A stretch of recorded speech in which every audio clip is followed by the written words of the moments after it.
What's good, everybody? It's your boy O'Shea Duke Jackson. Back at it again, man. I'm live streaming it up, brothers. And I do appreciate you black men being here today. Another installment of the Hall of Game podcast. And, I want to give a shout out to my co-host who's always here, but we started a little bit late, Brother Gabe A. He creates most of the content. But we wanted to put something out there and this is a show that's catered towards successful black men. I know everybody isn't successful, but if you're not, you're trying to get there like myself. You're a brother looking to do great things.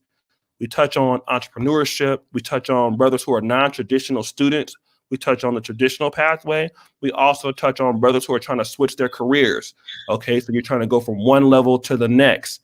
We touch on all aspects of African-American male life, climbing up the corporate ladder and all these things. This show is specifically for the African-American brothers. Now, we do have brothers from the UK. We got other brothers from, other parts of, like the Nigerian-American brothers that contribute to this, Caribbean-American brothers, all black men. We create this show specifically for you. And today's topic is a little bit more general. It's a little bit more, I guess, red pill, right? We're talking about, should successful black men record all interactions with women, especially the ones that they don't know? So I'm going to go ahead and let, I have my brother Hassani Ali here and Dr. D. Let me go ahead and let Dr. D introduce himself. Go ahead, brother. Hey, everybody. This is Dr. D from South Carolina. Glad to be on the show again. Just wanted to share some game and spit some game to the black men of the manosphere, and look forward to having a good show today. All right. Shout out to brother Rob Parks. That's my brother right there, brother Carlos Jean. Rob, crazy, man. I love me some Rob, man. Rob Facebook be going crazy. And brother Hassani, brother, go ahead and let them know what's up, family. Hassani Ali from the D. You're a marriage coach, blogger, media personality, marriage advocate, also writer for the Negro Manosphere. Just dropped an article yesterday titled "Talk About Business Like You Talk About Women." Wow, I'm gonna have to do a response to that. Again, the talent and brother Hassani, man, I kept getting so many people were just singing your praises, man. You really came on the Hall last show and you crushed it, right? So you really, we've seen your writings, but you crushed it. Shout out to brother Rob. He's written for the Manosphere, Negro Manosphere before too. I want to talk about this, right? Brother Rob Parks. Let me just say this. Okay, in light of what happened with the rapper The Game, and you guys are you both abreast of that situation? Yeah, I read up on it last night. Okay.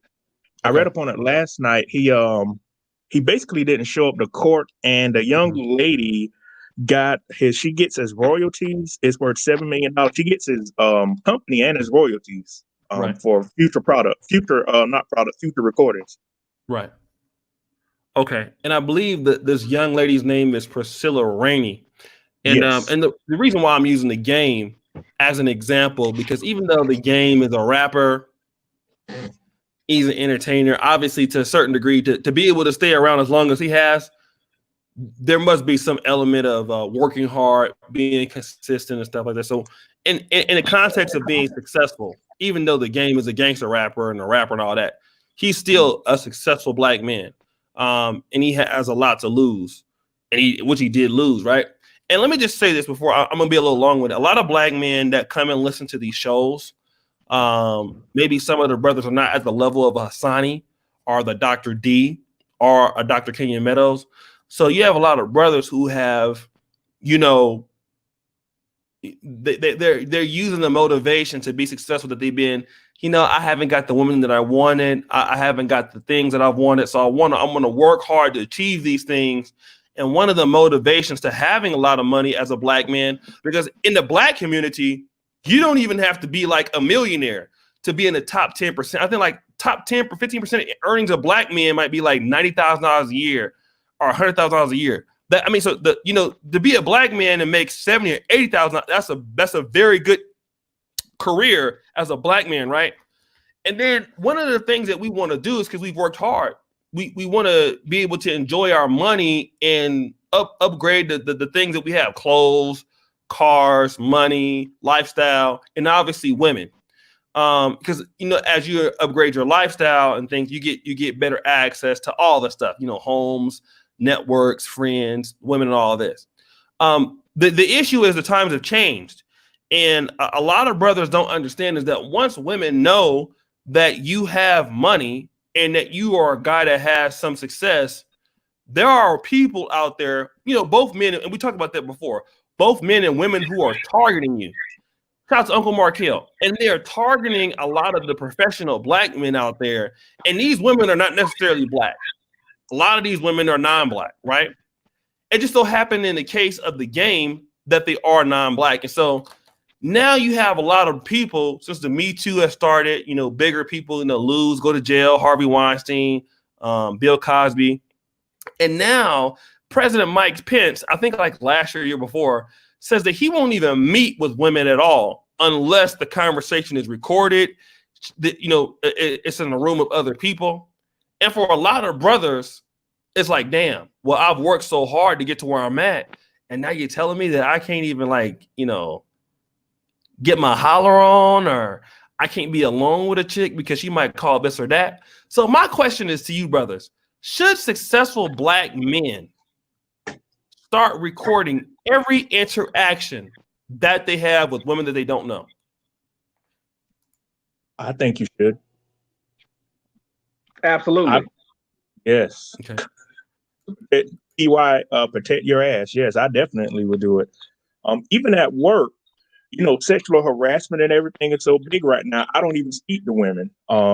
They have to speak to me first, and I'll say, hey, the most I'll say to a woman is, hey, how you doing? And keep it going.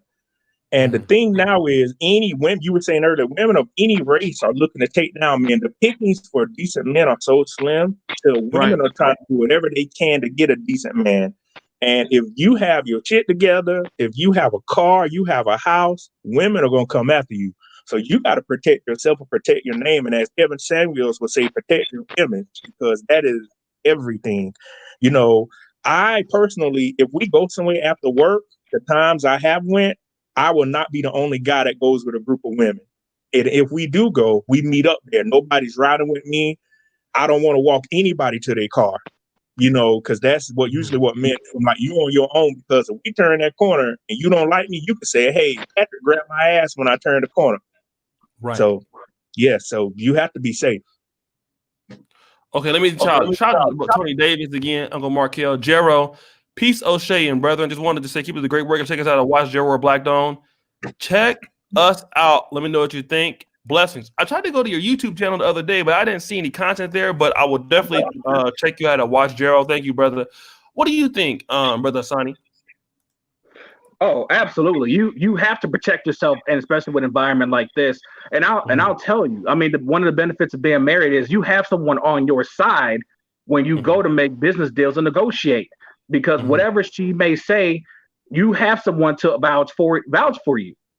And so my wife goes everywhere with me, negotiation deals, when we go on, just simple meetings with folks, because women will try you. You saw what happened to Ibrahim Asim. Yeah. You know what I mean? And so luckily he had a little bit of clips to show that, the woman was trying to entice him, because women will try you. And as you know, O'Shea, I'm a journalist. So I keep a recorder on me at all times, and not just for, women who are trying to come after me, but also to make them accountable for their words. You've seen it on the show, or even on other people's podcasts, where a woman will say something totally out of line, and then when you call them on, they'll say, I never said that. So I keep the recorder to say, at 5:35, you said X, Y, and Z, and I hear their voices, on the playback, and then what do you have to say for yourself after that? Yep.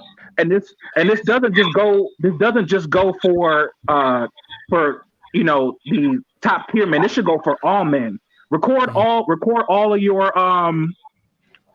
interactions, because you never know what could be used against you. Because when it comes to the court of law, it's not about, he said, it's what you can prove. And especially Well, Go ahead, brother. in most Go ahead. cases, it should be, but you'll be more prepared for court if you have, solid evidence that she said X, Y, and Z rather than he say, she say, because the courts will always take her word over yours. Well, she might say, legally, you have the Fourth Amendment, unlawful searches and seizures. She might say, I did not give you consent to record me. You go up in court. And then you got a bigger problem like, did you get her consent to record the conversation? True. That's another thing men got to be cautious of. It's just like taking a picture. I don't let people take pictures of me because of what I do. Because when you take a picture, you are giving implied consent to share that picture with anybody. So whenever people take pictures, and I know there's alcohol bottles or something in the background, say we had an event, I'm like, no, you cannot take a picture. Pictures are timestamped. So that's another way. You have to be careful about that. Let me read the super chat. Brother Wade showed us he makes over $500K. I bet he has a recorder on all the time. He married to a white woman. I bet Gabe just as rich, and I bet he has a recorder on all the time as well. Smart men make smart moves. This nigga is the richest troll ever. Thank you, brother. Guys, there's the haul. You niggas need to like the video, and y'all know y'all need to get the money because it's the haul of the game. So there's too many of you niggas talking about, oh man, that's a good game. Get the money, nigga. Give it up. You niggas know what time it is. Ain't nobody playing with you niggas tonight. All right, like the video. Okay, let's go ahead. Yeah, I tell these niggas, I make these niggas get his money up, man. I ain't playing with these niggas. Go ahead, brother. Mediocre brother. Go ahead and talk to him, family. Hey, listen, I'm just getting caught up in the conversation. And if I remember correctly, we're talking about should brothers record conversations, right? Right. And I think that just to start off, I want to keep it funky. I've had a situation happen to me, and I looked back on the situation and I said to myself, I needed a camera. I needed a voice recorder. I needed a camera. And then I stepped back later and then made provisions in order to do that. So all the brothers on the channel right now, just to let you guys know, there are apps that you can download to record phone conversations. It will automatically do it. Right. So I'm not going to tell you which specific apps to go download, depending upon your operating system, the phone that you use. You might find one that'll work better for you. But trust and believe, the $3 that you can donate in order to get something to automatically record your messages, and it sets it for 30 days. The value of that far outweighs your back being up against the wall and a police officer at your door. You see what I'm saying? So do go investigate those apps. I am in the mindset of at a certain point, right? Especially when you get that degree of success, especially when you get to that time when they walk into your apartment and then they're looking around like this, right? If you see that happening and they're going through your fridge and they're looking, they spend a little bit too much extra time in the bathroom. That should be a key indicator. There might be something funky you missed. Okay. But I think that, depending upon your level of knowledge of who she is and the actions that she take and her family members, right? And I'm talking about like dating / relationships, maybe not so much, in the workplace. But when it comes to like dating relationships, the more data that you have to prove whatever happened, right? Like don't delete text messages, don't delete emails, phone calls, try to record those as well, right? Like, and depending upon your state, there might be wiretapping laws. So investigate based off of your state. But if you are a person of high integrity and you know that you didn't do whatever you were accused of, the more data that you have, the better it is for you. Also, too, and a lot of brothers don't like to talk about this. And I'm sorry, I don't like to hog time like this, but a lot of brothers don't talk about this. And there's going to be varying, we could debate this all day. But in order to also keep an official system of record, at the point that something weird happens, my suggestion is get it documented, get a police report, get something documented, and do it first. Okay. And I can get into the situation that kind of happened with me in order to enlighten, but I don't want to hog up too much of the time because I know I jumped in here kind of late. I mean, no, go ahead. I mean, if you guys want to do that, that's fine. Yeah, sure. Okay, so high level story, and this has actually happened a couple of different types of times, but high level story. Met a young lady on the Tinders. Okay. Went out with her. Coffee date as per usual. Okay. Let's say linked up with her like later on that night. Whatever happened, happened. About a week to 2 weeks into it, I started to say to myself, yeah, there's something a little bit odd about her personality. But, you know, I was thinking with the incorrect head. Okay. Right. Hopefully you don't get demonetized off of that, bro. And, That's all right. but that started to happen. And, you know, I let her back into my space. I let her back into my energy and my aura. And I allowed her to come over. And she came over. She stepped into the crib. And this is how I knew like something funny was going to happen. Just as I was saying before, she walks in and it's like this kind of thing that's kind of happening. Opening doors, you know. I had a watch case next to my bed. I remember her opening up the watch case. Like I was turning around, I was looking at somebody. I turned back around and she was like looking at my watch case and opening it and closing it, what have you. So I had key indicators, but I was a little bit younger, so I chose to ignore those different things. Anyway, long story short, she had a personality type that was like, you know, you try to have a conversation and she gets to that and aggressive, all of that stuff. I don't want to go into details. You see what I'm saying? Anyway, on the way of me kicking her out of my crib, okay, here's what I did. Because, you know, we all know that, you know, as men, you should not be putting your hands on women, or even the assertion of putting your hands on women, like a flex or anything like that. I don't do none of that. So in order to get her out of my crib, what I did was I turned off the lights and I closed my bedroom door so she would understand that I'm serious and to leave my crib after an argument had happened, right? So I did that. I go in my bedroom and about 15 seconds into it, I said, you know what, I shouldn't leave her out there in the living room without supervision.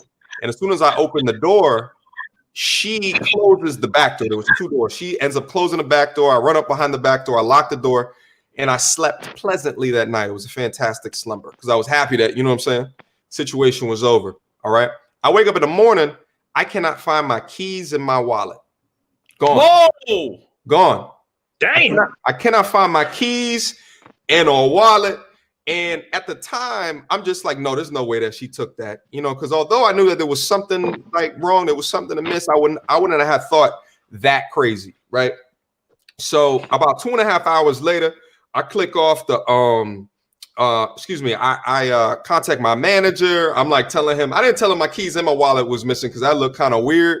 I think I just told him that I couldn't find my keys. 2.5 hours later, I have ripped my entire apartment up trying to find everything. And I'm texting her throughout the entire time. I'm like, yo, what did you do? Did you do anything? And she's like, nah, like, I'll try to look for your keys. Maybe they slipped down into my bag. Like, you know, at the time she's making up all this stuff.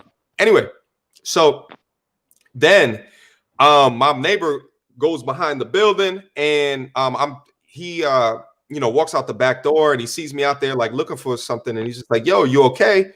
And I tell him that I can't find, you know, my wallet and my keys. So then he goes in behind the building where his car was and he stumbles across my wallet.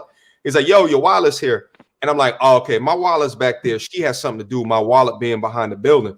Anyway, long story short, I'm trying to condense this as much as possible. Yeah. Trust me, it's a long story. Long story short, I then call her back and I'm like, listen, if you don't tell me where my keys are, I'm going to call the cops. Okay. So she hangs up the phone. Okay. The tune changed. A couple of texts later, I'm like, listen, this all goes away if you just let me know where everything else is at. You know, you messing with me, you know, and I'm a person, you know, I got things to lose. You could tell that she had far less in life to lose. So, but I was trying to make sure that she knew that, listen, this conversation can be done. Right. So anyway, she then tells me that before she left, because she was mad or however she chooses to deal with her anger, before she grabbed my things, and then on the way onto the turnpike, she threw them out, like by the parkway, my keys. And I'm like, are you serious? So I try to go out there and I try to look for it. I end up finding them, but I call the cops anyway. Now, here's the beauty in this, is that because if I didn't do that, I am not sure where that could have left me from a traceability or visibility perspective. Because I called, you know, irrespective of which, to protect myself. And it's a protection thing. It's a protection thing. Now, longer story short, one more part to the story, and I'll let you guys chime in on it if you guys have any stories to share. So I go back to the crib, and here's where I made a mistake. Okay, because I was a little bit petty at the time. Cop came in, I'm doing a police report, and he's telling me like, yo, because she stole the wallet, she took the wallet, it was a credit card. Technically, it's a felony. Okay. Technically, it can be a felony because the credit limit's over 1,000. So you could continue with. I said, listen, I don't want to file anything. I just want like a report for traceability so I can reference for data, as we talked about before. Okay. Now here's why I messed up. I sent her a picture of the cop, and I know it was petty. I shouldn't have done that. You should never know what your right hand know what your left hand is doing. You see what I'm saying? But mistakes, we all make them. Experiences, we go through them, right? I sent her the picture. I get a call 10 minutes later. Big mistake. Yeah, I see that down there. I get a call 10 to 15 minutes later. It was from an archetype of person. I like to describe them on my channel as hood booger. Okay. It wasn't the voice of the woman who I was originally talking to, right? It was some new person. Gave me a call on my phone and said, "Oh, is this da da da?" I said my name, said my first name, my last name. I said, "Yes, who is this?" She said, "I heard that you like to hit women." Okay. Whoa! Yeah. Whoa. She said, "I heard that you like to hit women." All right. And and she named my place of business.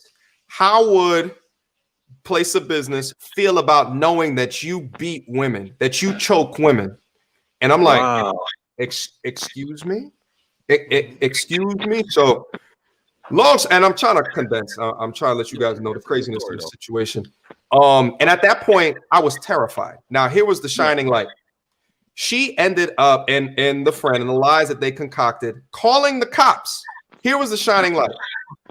It was the same cop that I talked to 20, 30 minutes before. Okay.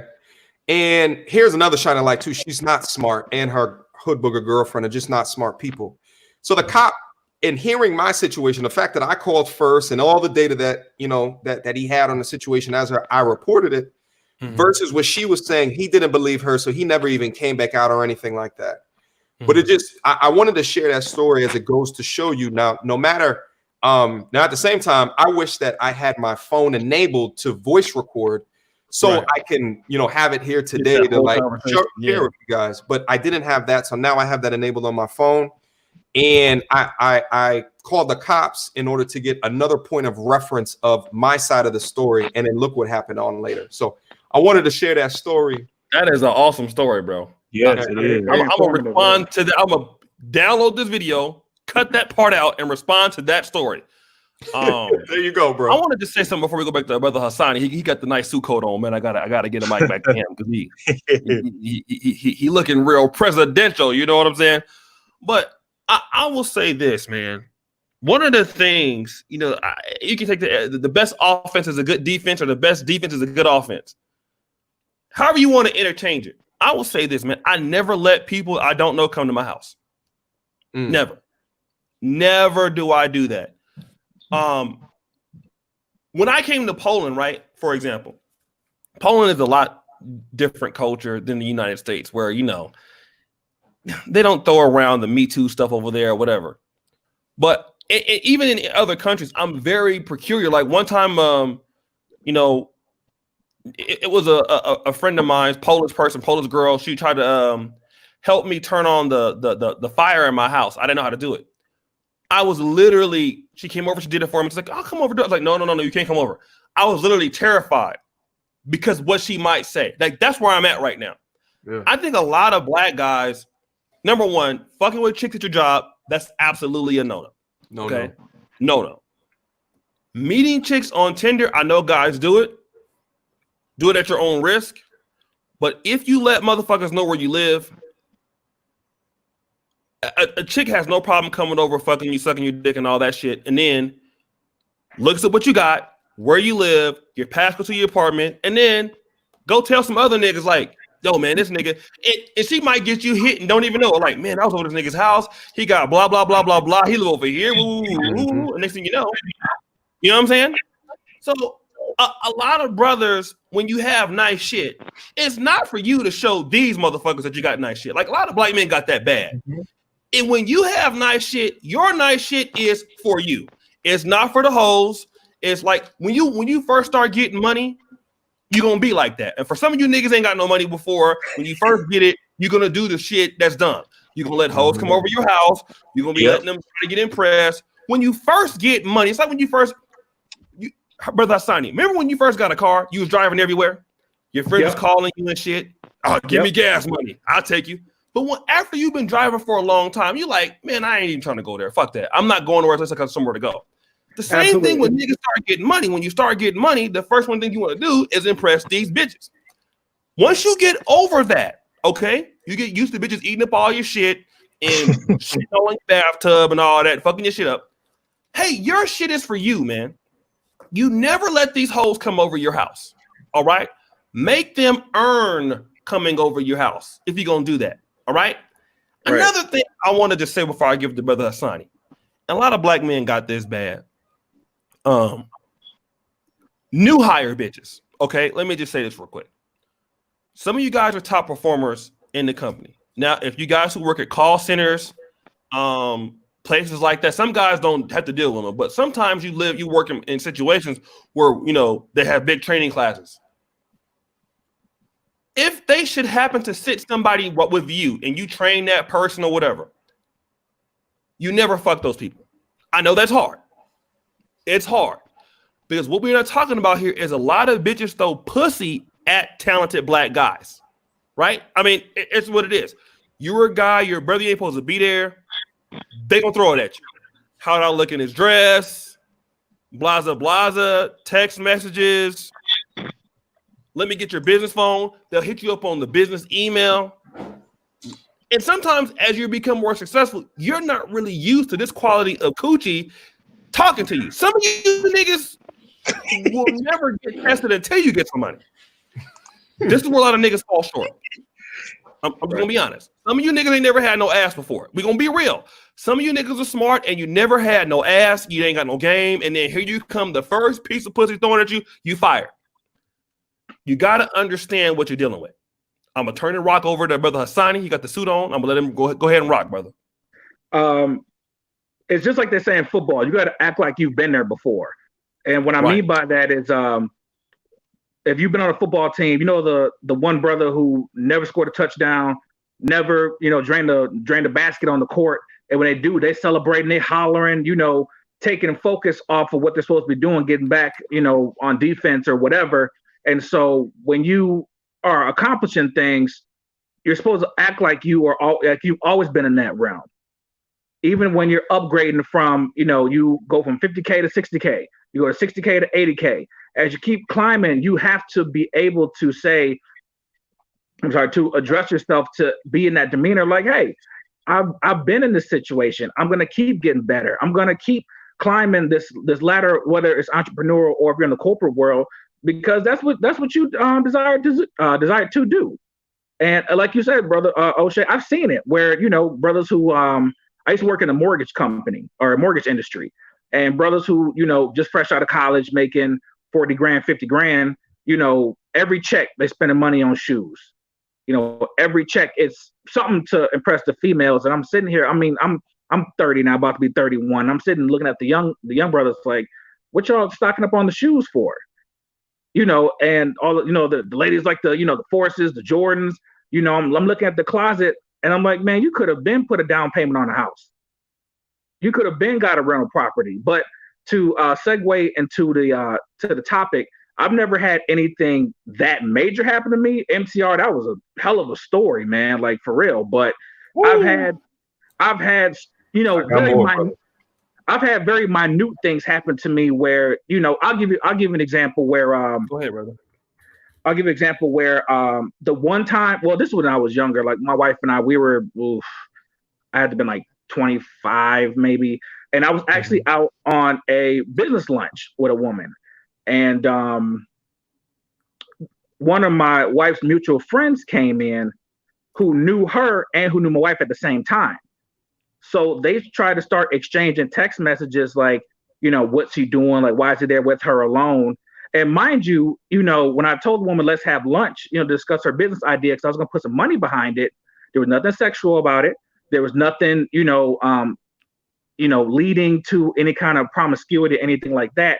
But because, they saw an opportunity to try to catch me up in something, they called my wife and was like, oh, guess who we here with?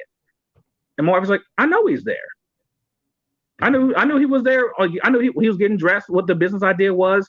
And just because they started exchanging information, they tried to find a way to link my text messages with the young lady to make it seem like I was up to something other than business. And so after that, I was like, no more. Nope. My wife's coming to everything. She's coming to lunch, coming to work out. She can't, my wife has arthritis, so she can't work out, but you coming anyway. You're going to walk that treadmill or something, because I'm not, about to put myself in a situation to where anything could be said and I have no way to defend myself. Like I said, as a journalist, I always keep a small little tape recorder in my pocket, just for preventative measures. And I know you're supposed to have consent to record, but at the same time, nobody usually pays attention. But I always want to have that piece on me just for record's sake. And so I'll pass it to Dr. D. Before I go, Dr. D, let me just shout out some people real quick. BK Standard 88, thank you, brother, for the donation. Jermaine Habib, thank you, brother. Chief Rocker, I thank all you brothers for supporting the hall. You brothers can like the video on that. I just want to say one thing about Brother Mediocre's thing. And one of the things we got to start asking ourselves before I go to Dr. D, do the people that we deal with, number one, do they have something? Do they have? Oh, Dr. D, you're echoing a little bit. Let me just mute you real quick. Do they have something to lose? And I think what Mediocre said something that we didn't. I don't know if we all caught that. He's like, yo, man, I was dealing with a chick. She didn't have nothing to lose. Everybody on this panel got something to lose. You got a brother with an MBA. I'm graduating med school this year. Hassani successful doctor. We all got something to lose. Shout out to brother Ramil Amir. A lot of times as brothers, we deal with a lot of hoes because, and there's a difference between women and hoes, right? We deal with broads who just, they thick. She got ass. And look, I'm in Africa, so I like ass. This is what we're going to be real. We're going to talk about it. Hassani, you in Detroit, we talked about me coming to Detroit, and you know what I was talking about, why I wanted to come. Yep, I know. But at the end of the day, Michigan Avenue. Take me down there. Wait. No, bring your wife. So I don't want her to think that we's out there together. So we're gonna be all. But I want all brothers to know: am I dealing with somebody who got something to lose? If they got nothing to lose, there's a good chance you don't need to be fucking with them on any level. And that's where we gotta go, because the thing about it is, chicks who got something to lose, they're easier to fuck. I mean, we're gonna just be honest on this show tonight. I'm sorry, I'm a curse. They're gonna be the ones that's giving the draws up. Chicks who have nothing to lose, they're gonna be giving you the sloppy the most. They're gonna be coming towards you. They got nothing to lose. So if they're gonna be the ones, like anybody got a rape case, Tyson, the Bill Cosby's chick, they had nothing, man. So isn't that what happened to Sean Oakman? Sean Oakman from Baylor, nothing to lose. You know what I'm saying? So a lot of brothers got to really think about, when I collab with somebody now, shout out to the good brother Carlos G. Young. All my friends got something to lose. Do yours. Go ahead, Dr. D. Oh, sorry about the echoing. One of the things, I'm gonna speak on three things men have to realize: if a woman says she's going to have sex with you, what you need to do in this day and time, you need to take a photo of her saying it, and you need to get a reply back with her acknowledging she agrees to it. Because how things are going now, she can say, well, I told you to come over. In your mind, you're like, well, coming over means we're gonna have sex. No, you gotta be safe and secure yourself and make sure, hey, I have a screenshot text message of you agreeing to have sex with me. Another thing is, too, I've seen many guys, I've probably been guilty of this when I was younger, a girl that's not sober agreeing to have sex with you. Never have sex with a woman that is not sober, because that's how many guys have gotten messed up. Say it again. They didn't hear it. They didn't hear that, brother. Say it again. Never have sex with a woman. Never have sex with a woman that's not sober. If she is slightly drunk, or say I'm tipsy, you do not pursue her. You do not try to have sex with her. You do not walk her to her car. You do not pick up a glass slipper. You don't light a cigarette for her. You let her go on about her own business, because many men have gotten screwed over like that. And when I was young, I used to go to the clubs down here. Oh, she tipsy. She would give me some head or something. Not knowing now, like, oh man, I'm glad stuff ain't like it is now. My ass probably would seriously be messed up. And then on my job now, the women that I get the most trouble out are not black women, it's white women. White women are very aggressive. And down here in the South, you know, it used to be white women were shaped like cold beans, but no, they're shaped like black women now. And they're very aggressive. They could be married and they'll pursue you. They'll flirt with you, they'll touch your arm, they will do whatever they gotta do. So you really have to be careful. I recommend never get caught in a room with a bunch of white women, because you one black dude with a bunch of white women is already looking bad, because the first thing they're going to say, well, this big black guy tried to touch me. All of them, you know, white women have that damsel in distress call, and you really doomed in. What you got to defend yourself with? 3 white women with blonde hair and blue eyes say you try to touch each one of them. I recommend anytime you have to do a meeting or something like that, you have a door open. I know people like to have closed door meetings. Leave the door open for your safety. If they don't want to have an open door, please do not have a meeting with them. You have to do that with any type of woman. You have to never sit in a car. This is the thing I recommend. If you have to do a meeting with somebody, try to bring somebody along, like Dr. Hassani. Like Hassani said, brings his wife along. Bring somebody else.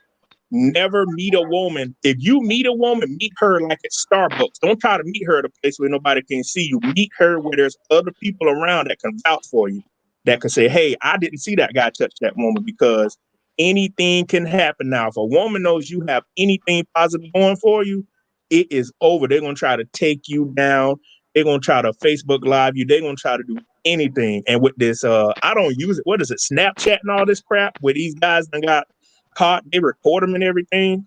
Waking up and whatnot. You know, women can do that. FaceTime has really changed the game. These cell phones with front facing and rear facing cameras have really changed the game, because a woman can take that video and say, hey, he tried to reach out and touch my thigh. Y'all know the stuff with Cuba Gooding Jr. Look how they try to derail him. Oh, I forgot about that. Yeah, Cuba Gooding Jr., you know, that was messed up. And men, you just have to be careful, because a woman can say, I want to I want to have sex with you, OJ. No, a woman can say, I want to have sex with all 4 of y'all. You can, okay, we're cool. And then after the accident, after it happened, she would say, I didn't have sex with them. They drugged me. They put the date rape drug in my stuff. And they recant the whole story, and all the 4 of us doomed. It happens every day. Yep. What was the Dave Chappelle skit they had with the love contract? Anybody remember that? It was on the earlier shows when he first came out. Yeah, like 04, 05. He had a whole skit about the love contract. He was about to make love to a woman, and he was like, hold on, wait. So he came in, he got some out of his night dresser or whatever, and put out a little contract and had her initial and sign. And he made a joke like, you know, initial here for anal, and he was like kind of hoping she was going to sign off. Yeah. And so it's kind of funny that now that's probably what you might have to do now. You might have to literally have a contract waiting, like you have you have consent to do XYZ at this time at this place, and say, look, she signed it. You know, like it's crazy. You know what amount of measures you have to take to protect yourself, but anything that you may have will help. Oh, a good one is, if you have sex with a woman and you have the condom, you never let that condom leave out of your eyesight, because if they got the semen, they can say you raped them. You can't deny your semen. You never let a condom get out of your eyesight. You take the condom off and you make sure you take it. I never, when I'm back in the day, I always took the condom with me. You'll get into the position to say, well, she'll take it and flush it. You never let stuff like that leave out of your eyesight. That is a good way to get doomed too. Listen, this is why I absolutely love the Hall of Game. When I think of the Hall of Game, I think of, okay, what are the rules that are not in the rule book? You know what I mean? Like what are the things that we should all be thinking about and consider, and you know, how can we leverage each other's experiences to learn from?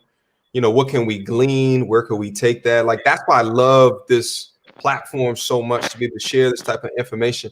You know, another one that actually popped into my head too is how you refer to people. Okay. How you refer, like, you know, guys, you got to be careful that, you know, the vernacular that you use out on the block is not the same vernacular that you take out into the boardroom. You see what I'm saying? Like, I know from, you know, being from New York, you know, there's been a lot of scrutiny in the way that you use this word, but like coming from New York, something I would say all the time without even thinking about it, referring to a woman is female. Okay. Now I use female as an adjective to describe a noun, right? Like female nurse, right? But just saying female, which is something that we do, that that word is like commonplace in New York, and how you refer it, and it's not something that's particularly stressed. But in a corporate environment, or environment where there's diverse people that might interpret the way that you use words differently, you have to be cognizant of that, because you don't want to get that lens put on you as if you are insensitive or as if you are this or that. So like, you have to be very cognizant of things that even come out of your mouth, even if you don't have the intention of disrespecting somebody. You have to keep up with like news in these terms to see how you might be perceived if you communicate in a certain type of way. You see what I'm saying? So it can be anything from extreme closing a door because they might, you know, try to say that you did something to them, all the way down to minimally, you know, the vernacular or the words that you're using in order to communicate. I totally agree. You can't call a woman not a woman at work. If you call a woman a babe or a sweetie, you know they'll go to HR now. Yeah, if you say miss, you know, it could be a an aggressive, like if you say, excuse me, miss, but she's a Mrs. Some people can have a problem with that, right? Some people can have a problem with that, and it could get so intricate and weird. It's just like how do you remove the trigger words, because we live in this triggered society now where you don't even know who can get upset at just the littlest, slightest thing that they say is a what do they call it? Something aggression. You know what I'm talking about? Minor aggression. What am I talking? Microaggression. Microaggression. Yeah. Yeah. But the problem with that is that everybody has a different set of rules, and that's the problem. You know, when I'm not in a business environment, I could care less. I really couldn't care less. I had a woman I was out with some friends of mine before the pandemic happened, and I was talking about.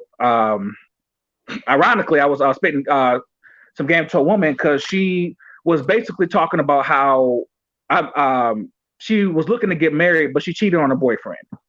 And I was messing with her. I was like, you know how you females do. And her friend jumped in and was like, excuse me? I said, you know how you females do. She said, I'm not a female. And I kind of paused and I thought about it. I was like, okay, then what are you? And you know, anatomically. And she said, well, people identify as other things. And I was like, first of all, I was talking to your friend who's cheating on her boyfriend trying to get married, but you know, you heard the word female and you decided to jump in the conversation. To me, you are female. You have a vagina. I don't care what you believe you are. You have a vagina. You're female.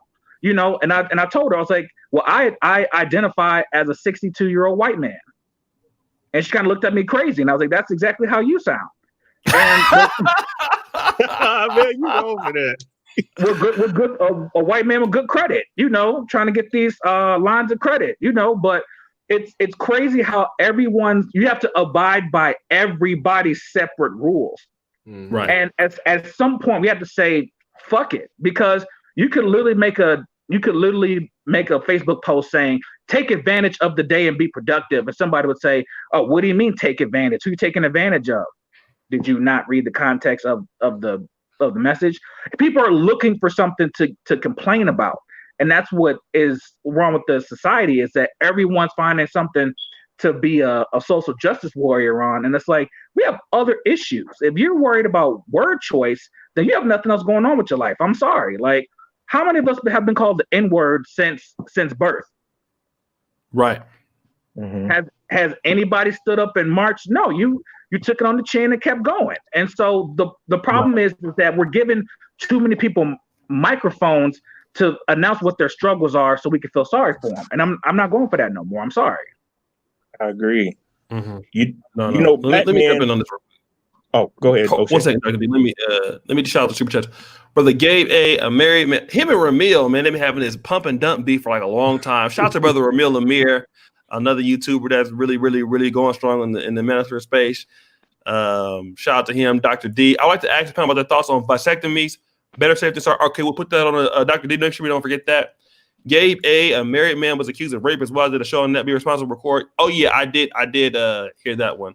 Brother Gabe A, again, thank you everybody for the super chat. I really appreciate it. Thank you. Shout out to Steve the Dean, our brother on the original Brother Pills season, my brother right there in the Texas area. Go ahead, Dr. D, and I'm going to go ahead and win right after you. Go ahead, brother. One thing, I've been guilty of this when I was younger. Black men, do not send any woman a picture of dick pics. Please do not do that. Hello. I sent my share. I have. But when I sent that. I'm not gonna lie. But before smartphones came out, they had like I know a lot of guys don't remember. I know y'all remember this. They had the flip Motorola Razr phones to where the picture was a little distorted. It's not as sharp as it is now. Oh no.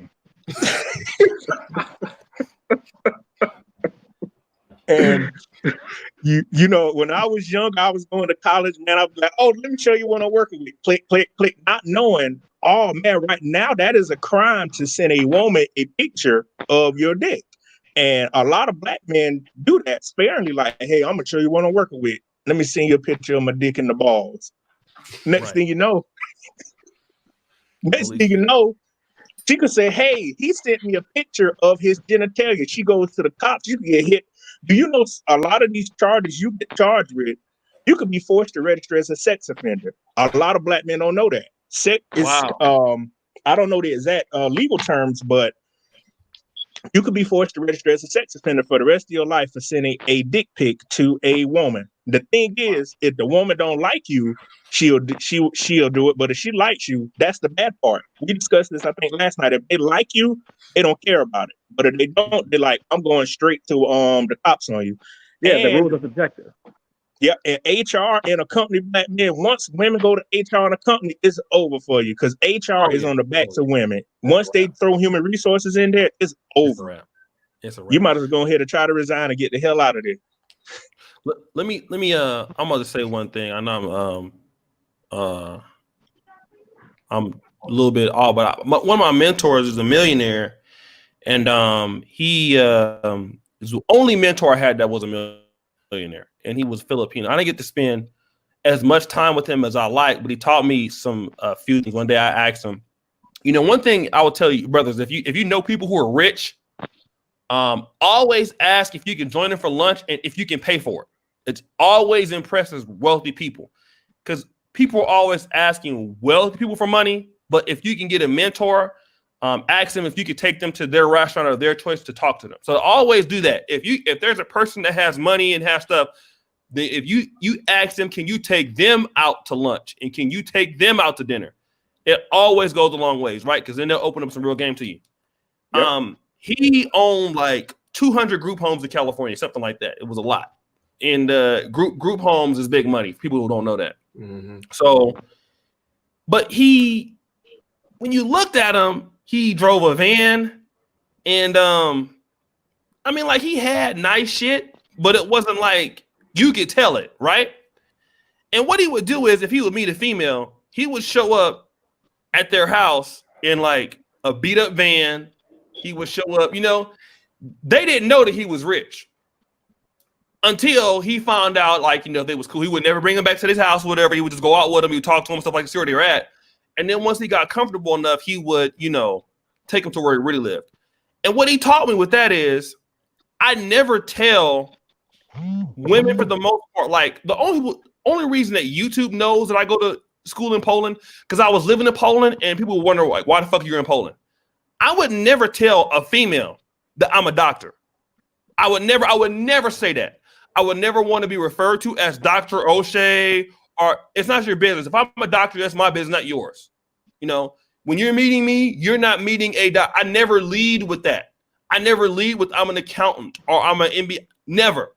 Because as soon as you go out and you say, I'm a Hassani Ali Juris Doctorate or I'm a Hassani Ali DDS, you just opening yourself up to be fucked. Okay? A lot of black men have that bad. Black women do that all the time. When they graduate college, it's black excellent. I'm DD, I'm Farm D. Listen, no. You're whoever you were before. Okay? What I've learned is if you have money, you don't have to buy nice shit to impress nobody. Fuck them. You got money, they don't. All right? I go around here every day in Uganda looking like shit. You guys see me on my live streams. All right? I'm not bragging about money, but even in America, I'm top 20%. In Black American, as far as men, I'm top 10%. So guess what? I'm here, probably top 3%. I go around here and none of these niggas know I have a dime to my name. I'm not trying to impress them. So if a motherfucker meet me and they talk to me, they know I'm from America, but they don't know like what I have. And one of the things that will protect you from a lot of shit is just that people just don't know your business. It goes a long ways. I mean, a lot of black men got to understand, like, it's not everybody's business to know that you work at, Goldman Sachs, or you're an investment banker, or you're rich. That's personal business. That kind of information can get you killed. They don't need to know that you're a guy in tech. I mean, for the purposes that we're on the Hall of Game. Okay, so the brothers know that you're in tech. Okay, so mediocre, we know he's an MBA. But if this show was never here, he would never tell you that. I've been watching this channel for a long time. If it wasn't for the Hall of Game, I would never knew that the brother went to the top, because it's not your fucking business. All right? And a lot of you brothers got to separate that if I'm a nurse, I'm a lawyer, I'm a doctor, I'm a business, I have trucks. Nigga, it's not your fucking business what I'm making my money. It doesn't matter. Especially women. What do you do? Doesn't matter. What do you do? Where do you work at? Oh, for me, like I had a homeboy that was like, he was a rich guy. Girls asked, what do you do for a living? Oh, me, I don't really do nothing. I'm just like, I have a regular job. I mean, you're more exciting than I am. And she'd be like, boy, stop. Nah, what I do, but what about you? It's all about you.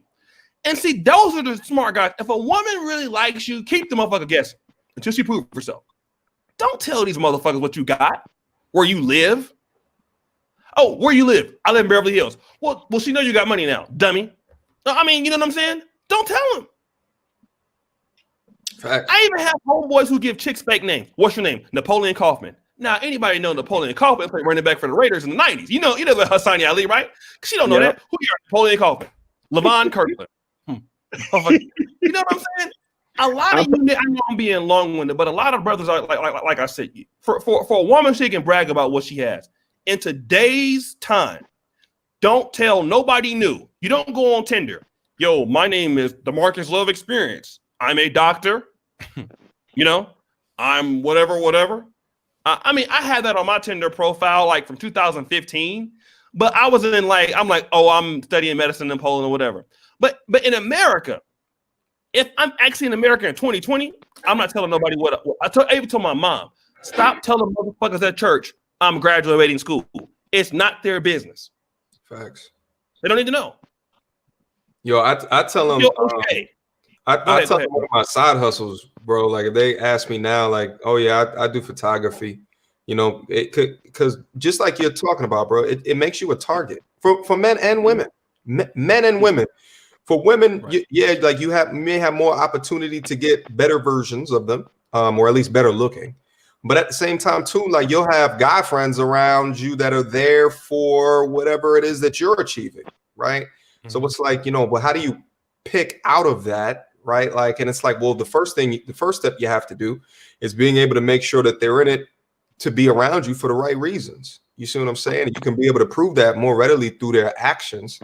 But it's like, we Bloister, and it could be from media, it could be from whatever is that we want to say. I actually think a lot of it has to do with insecurities. Like as soon as we get something, we want to show everybody what it is, as if it amounts to your character any more than, not showing it. You see what I'm saying? So, but it's like, but what are the ways that you are accomplishing, fulfilling yourself outside of what you're able to show or provide to others? You see what I mean? I think it stems from that a lot. Right. No. Game. Hassani, the Dr. D, y'all want to weigh in on that? Yeah, real quick. We talked about in the last podcast that I was on why talented black men are leading the community, and we didn't even touch on that because we could be potentially be targets. I didn't even think about that at all. And real quick, O'Shea, you think this is funny? Confession time. I have told a chick that I was Robert Horry at one time. Like we were at a mixer. we were at a mixer in Texas. And she was like, well, what do you do? And I was like, oh, I'm in, because I was on an assignment for a sports blog. And she was like, what's your name? I was like, Robert. And she was like, Robert what? I was like, Robert Horry. And she just kind of was like, okay. And so I ended up back at the hotel that night. And one of my friends was like, why you tell her that your name was Robert Horry? Because she was, found out, she Googled who he was. And, she kind of flipped her wig. So I thought that was kind of funny. But in a general synopsis, yeah, like you become a target when people know what you do. And I think a lot of talented black men keep their identities kind of at a low profile because you become a target. People want to know what kind of car you drive, what kind of house you have. People judge you based on, how your wife or your lady look, and so typically if I find time to, how would you call it? Shine a little bit, that's the mixers. And what I will say, fellas, if you're looking for high quality folks to be around, especially ladies, make sure you go to mixers where you're spending $100 a ticket at least. Because for the people who go to those type of events, $100 is nothing to them to mix and mingle, to network, to see who's around the city.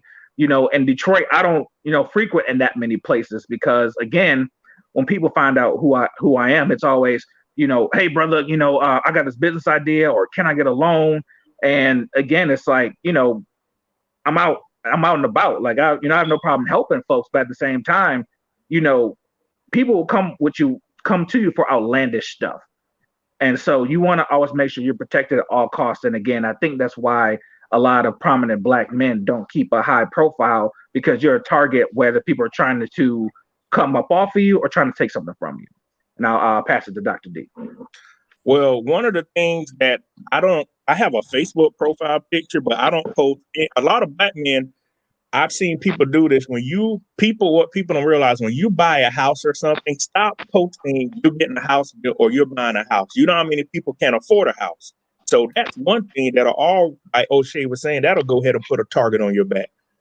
Mm-hmm. One other thing that I do, I don't hang around family, because family is jealous and envious. They'll be the first people to put a hit out on you because they know your weaknesses and your strength, because somebody in the family will say something. It's sad once you become successful as a black man, you cannot hang around a lot of your family. That's sad, because they don't get what you're saying. We were talking about that last night. You can't really hang around your family, once you get to a certain state. And it's sad, but if you want to keep making it on in life, you got to keep a low profile. That's how I do. I keep it rolling forward. I don't put anything out there. That's why I'm big on people taking pictures. Do not take a picture unless I know where you're posting this picture at. I'm not down with all of that. I'm not here to show everything to the world. I have a LinkedIn profile, but that's for professional networking. Right. But otherwise, if you meet me, you don't know anything. I go to Old Navy and I shop at a store called Belt. I wear jeans, I wear regular New Balances, and I wear like a graphic t-shirt. And I have suits if I have to go someplace, but I'm not out here being flamboyant. I try to stay under the radar as much as possible because I'm a pretty tall dude, and I don't want people to say, hey, well, let's go get this dude right here, because I am glad that we can't physically go graduate for when I finish my dissertation. We were supposed to graduate May 8th, but it's going to be virtual. My biggest fear was my family coming up taking photos. I'm like, that's nobody's business. So right now, I'm relieved that I don't have to share that with anybody.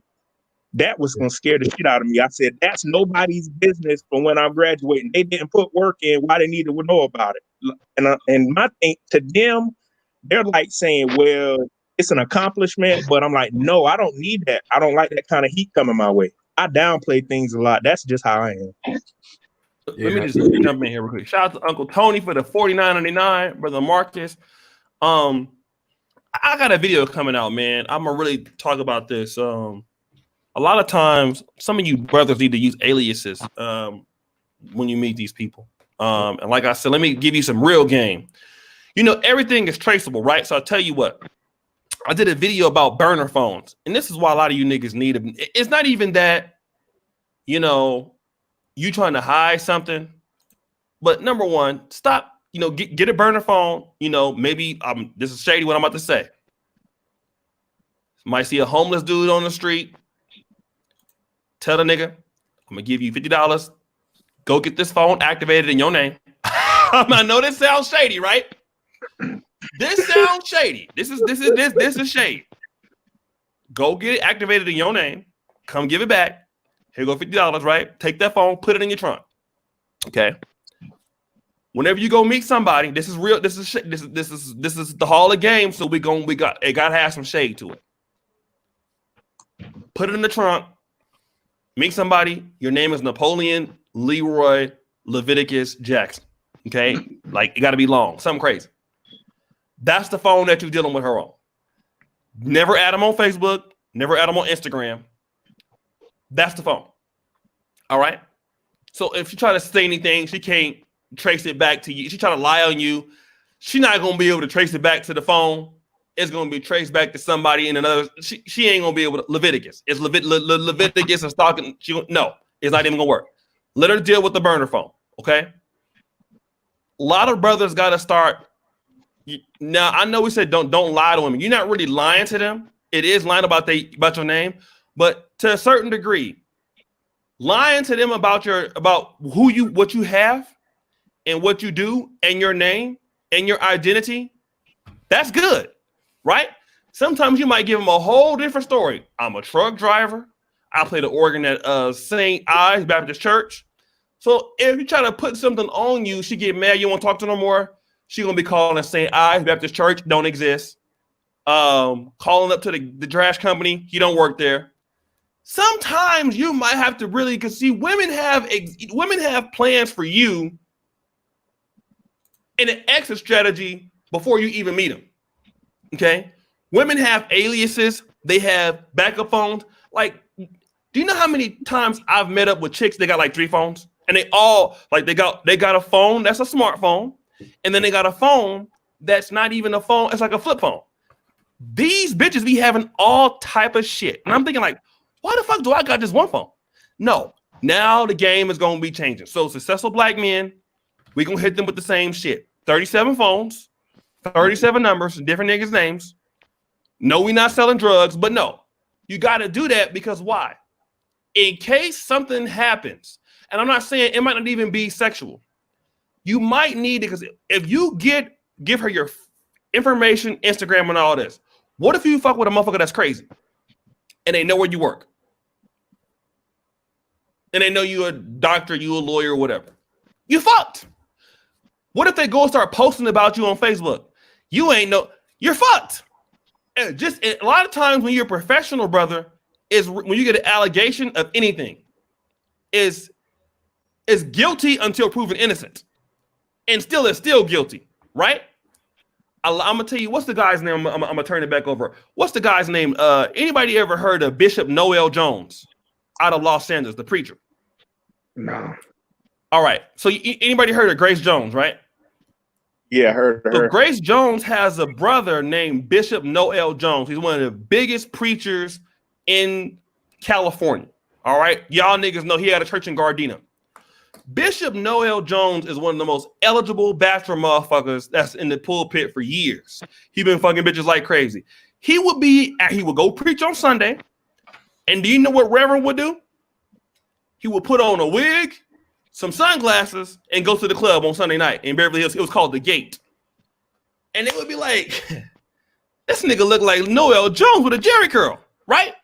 But even the preachers, they smart enough to know that, listen, I know I shouldn't be fucking these hoes, but I got to get some pussy anyway. So I'm going to throw this wig on.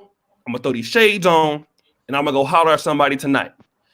But see, the preacher's been doing this shit since the 60s and the 50s. They've been going out in disguise all the time. Successful black men got to start doing the same thing, because a lot of times we try to play fair with people who ain't playing fair with us. And I know it is a little dusty, it's a little shady, but we cannot continue to try to play fair. We got to protect our assets, because you know what? Even if the woman gets caught lying on you, nothing happens to her. See, that's the thing we'll talk about. Mm-hmm. When women lie on you, ain't nothing gonna happen. But you're gonna still go around with that. Even if she says she's sorry, you're always stained for life, even if you're cleared. Yep. So brothers gotta start portraying. If you gonna get your fake names ready, phones and different niggas' names ready, wigs. If you niggas is in the, dating stuff like that, Jerry curl wigs, glasses, shades. I mean, if you niggas gonna do that, you need the whole get up, because you never know when you're gonna need. And I'm telling you, you gotta play that game, because they don't play fair. Go ahead, mediocre. Yeah, it's you are guilty until proven innocent, right? If you get that accusation, you are guilty until proven innocent, right? So you got to protect yourself. And shout out. So I got to get out of here in a few. I want to wrap up. Kind of. You got a stream coming tonight? Say what? You streaming tonight? No. I'm always tired after these streams. If you was, I was gonna send everybody over there. But go ahead. Oh no, I'm chilling, bro. But yeah. So you guys been sharing an incredible amount of game here tonight, and one of the big ones. Like, I want to kind of go through the way that I'm consolidating what everyone's saying. Like, step one. You know what I mean? Like, don't feel the need to flex what you have. Stay under the radar. There's no benefit. Really, there's no benefit to you in order to be able to do that, especially if you are coming up, right? Another thing we didn't touch on as well is, like, the place that you were born at might be the dangerous place to you if you do reach another income bracket, another tax bracket, another income bracket, right? So there has to be, a consideration of, although you feel like as many people within your general vicinity, it could be, those are sometimes some of the most damaging people. Shout out to Nipsey Hussle, RIP. You see what I'm saying? So, like, to me, there's an idea of not flex, protect, and then also protecting yourself, right? So whether that be the call recorder app that I was talking about earlier, whether it be security cameras, whether it be at the point that you notice that some BS is happening, the double tap, I know on Android phones, I got an Android phone, there's a double tap on the side, it brings up the camera, immediately hit that record button. Even if it's in your pocket and it can audibly hear, I mean, they got it now with the mics on these phones, you press it in your pocket, it can hear people down the hallway. You see what I'm saying? Like, but you have to think about ways to protect yourself and to capture in all that information. And then also for the dudes that are listening, because I've been in these situations in various degrees, and I got like 3-4 other stories. I know I didn't get in it today, but at the point that something happens, don't get angry. And I'm trying to it's a hard concept to understand, but men should not be reacting out of emotion. We should not be reacting off the cuff. We should be responding with strategy and insight. Okay. Now, the same situation that I went over with you guys earlier in the conversation, imagine if I just reacted and then went to go find her and cussed her out, and it would have made my side of the story look a little bit weirder. Okay. And it would have added nothing else besides things against me that I would have done right. Okay. So you have to be able to control yourself. You might have an immediate reaction or response if someone is like, yeah, he says something to me, or yeah, he had me in a room and it da-da-da-da-da.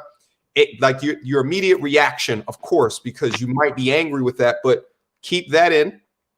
Okay. When you're out in public, maintain yourself and think through, what are the steps that I have to take to remove what is happening? And those steps could be talk to a lawyer, right? And I got a couple of friends that are lawyers, and trust me, when certain things have happened, they were some of the first people that I called. You see what I'm saying? You might also have to file police reports just to get it documented, system of record, right? In other words, get as many people around you with positive mindsets to help you think through it, as opposed to immediately responding in the situation. Right. They might see insight that you may not even see, or perspectives that you may not even see to help your situation out. Man, that was some awesome game, man. Shout out to brother. I'm gonna make sure we can promote our brother Mediocre. To subscribe to this channel, press 1 at the end. I'll be promoting the channel right there. Thank you for coming, brother, tonight. I really appreciate it. What you got to say on that, brother Hassani or Dr. D? Well, first let me say, MTR, man, you've been that guy, man. I've been kind of getting heavy in your comment section the past few days, talking about relationships and things to that degree. I think I sent you a super chat a couple nights ago. And so I definitely appreciate the content you're providing. Keep going, keep climbing. Once I finally get started, I definitely want to get to the heights that you're at. So keep that up. Yeah, absolutely. And what I will say is that take this stuff seriously. I know we're on here to entertain, but this is also very critical information. And so you have to take this stuff, very seriously, because this could be your life. You see what happens to all your favorite athletes, Sean Oakman, Mike Tyson, anybody you could, because they didn't have a plan of action in order to get them out of a situation. With the environment that we're in, any small slip up can cost you your reputation, your life, your job, your career, your family. And so take advantage of what, the compilation of information we're given to you, and apply it. I'm going to get with MTR about what apps on the Android I can use to record conversations. I didn't even know you could do such thing. And so having this information will just have you better equipped for when you're out there. You never know who you'll come across, what situations you'll be in, but it's better to be prepared than have to get prepared. Or better to say it, better to stay ready than get ready. No, you're right. Let me just weigh on this before we go, Dr. D. Brother Gabe, who's not on tonight, and we're not ending it right now, guys, so you guys don't have to leave, but I'll keep it going for another 20 minutes if you guys want to do that. But one thing that Brother Gabe A said, and we got to have a conversation for the brothers that are professional brothers in the chat room. Press 1, because this is what I'm gonna say is for you. You can be a professional brother in anything. You don't have to be an academic or whatever, but I want you to press 1 because this is for you. A lot of times, we have success guilt as Black men because people talk about we don't exist. Professional Black men don't exist. Successful Black men don't exist. And then when you do exist, if you have standards or standoffish or whatever, then what ends up happening at that point, you're stuck up, you're conceited. I'm going to tell you something like this. One of the best ways to not get caught up in a lot of shit is to be standoffish. One of the ways. And shout out to Brother Gabe. A lot of times you got to know. I was at Howard University. A brother came and said, you Black men in this room represent the top 10% of all Black men. And I believed it in my heart. He was telling the truth. And God damn it, a lot of you brothers got to act like it. And acting like the cream of the crop means that the wheat don't hang out with the chaff. Facts. That's just what it is. Absolutely. When this shit goes over, there's a Bukoto Country Club. I'm going to go join up with it. I've never been a country club motherfucker, but now it's not, but this is where I'm supposed to be. And you know what? A lot of times you brothers got to be like that. You brothers got to we need an elite, like Playboy was developed by Hugh Hefner as a social club and content creation for talented white men. In Playboy, people don't remember it. Playboy was more about the sci-fi stories. It was about class. It was about a certain group of men that had that type of lifestyle that all white men wanted. And that was what Playboy was about, class. And you know what? Black men, we're going to have to come to the sex of Black men. This is about class. And people don't want us to have this conversation, but we're going to start to have this conversation. Brothers, this is about class. Okay? It's not, I know you love mama. I know you want to keep it real. You from East St. Louis. You from Atlanta. You from Buckhead. You from Bankhead, wherever, Decatur. Listen, certain people you don't fuck with. Certain people, certain bitches you don't fuck with. I don't care how fine they are. Listen, I don't even know. Look, I know you got them lips on you, but I don't need it. I just don't. And I'm gonna tell you like this. If it's really that serious, if you really want to fuck with a skank, take your ass to the Dominican Republic. I hate to say it like that. Go to Brazil. Listen, work hard. Don't do anything in the United States. I would say if you have a problem, if you're not gonna get married, don't fuck anybody in the United States. Take your ass over to Dominican Republic. Go knock them out in a weekend. Go to Brazil. Trust me, I've been in Brazil. You can order it like you order in supersize, brother Hassani. You can go up, you can supersize it. You can go up there, nigga, and listen. I want her, and a milkshake to go. Thank you. And listen, you swipe that motherfucker and pay like you can do it just like that. All right. You take your ass over there and you do that over there. When you're in the United States, you don't do that. All right. And I got to be honest, the married guys, they kind of got a little bit of a point here.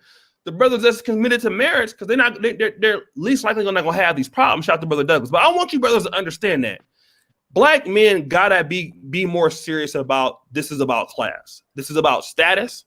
And certain people you just can't fuck with no more. You just can't.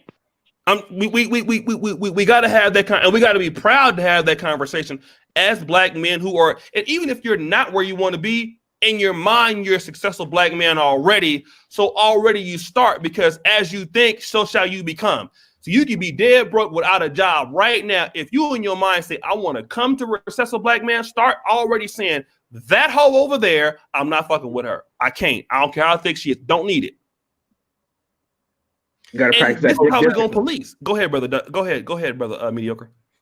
You brought up so many damn good points in that, right? And one thing that I kept on thinking of is that I just don't think Black men consider themselves a prize.